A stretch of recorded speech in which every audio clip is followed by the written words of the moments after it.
আসসালামু আলাইকুম প্রিয় দর্শক, আশা করি সবাই খুবই ভালো আছেন। কাছে বা দূরে যে যেখান থেকে আমার ভিডিওটা দেখছেন সবাইকে আমার নতুন ব্লগ ভিডিও দেখার জন্য আমন্ত্রণ জানাচ্ছি। তো ঘর সাজানোর জন্য একটু টুকিটাকি জিনিস কিনবো, তার জন্য বেরিয়েছিলাম।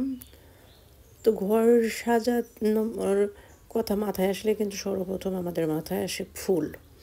কারণ ফুল এমন একটি জিনিস, যেখানেই রাখা হোক না কেন সেই জায়গার সৌন্দর্য অনেক বৃদ্ধি হয়ে যায়। তো যারা ঘর সাজাতে চাচ্ছেন সুন্দর করে মনের মতো করে, তাদের অবশ্যই আমি বলবো যে ফুল দিয়ে বা আরও যে শোপিস আছে সবগুলোর দিয়ে আপনারা ঘরটাকে অনেক সুন্দরভাবে সাজিয়ে গুছিয়ে নিতে পারেন।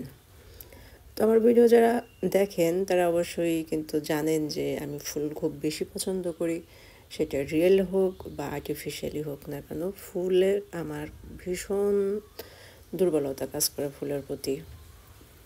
সবগুলো ফুল আমি আর কি দেখছিলাম, আমার মনে হচ্ছিল আমি সবগুলোই নিয়ে বাসায় গিয়ে রাখি, এরকম লাগছিল। মানে একটা থেকে আরেকটা কোনোটাই কিন্তু কম ছিল না। তবে দোকানটা কিন্তু খুব একটা বড় ছিল না।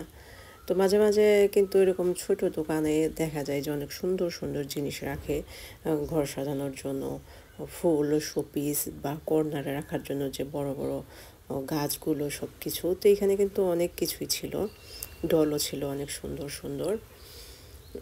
তো আমার বাসায় কিন্তু আমি ফুল ব্যবহার খুব বেশি করি। আমার বেডরুম বলেন, বসার রুম বলেন, কিচেন বলেন, এমনকি আমার ওয়াশরুমও কিন্তু প্রচণ্ডভাবে ফুল দিয়ে সাজানো গোছানো। তো আমি এখন আপনাদের সাথে শেয়ার করিনি, অবশ্যই শেয়ার করব ইনশাল্লাহ।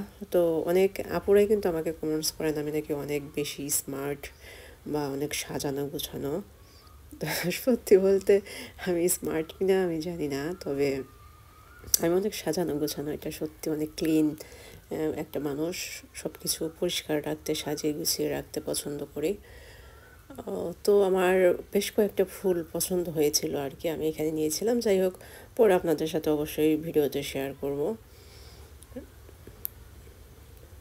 তা আপনারা অবশ্যই কে কার মানে ফুল ভালো লাগে বা কে ঘরটাকে ফুল দিয়ে সাজাতে পছন্দ করেন বা সাজাতে চাচ্ছেন, অবশ্যই কমেন্টস বক্সে জানাবেন।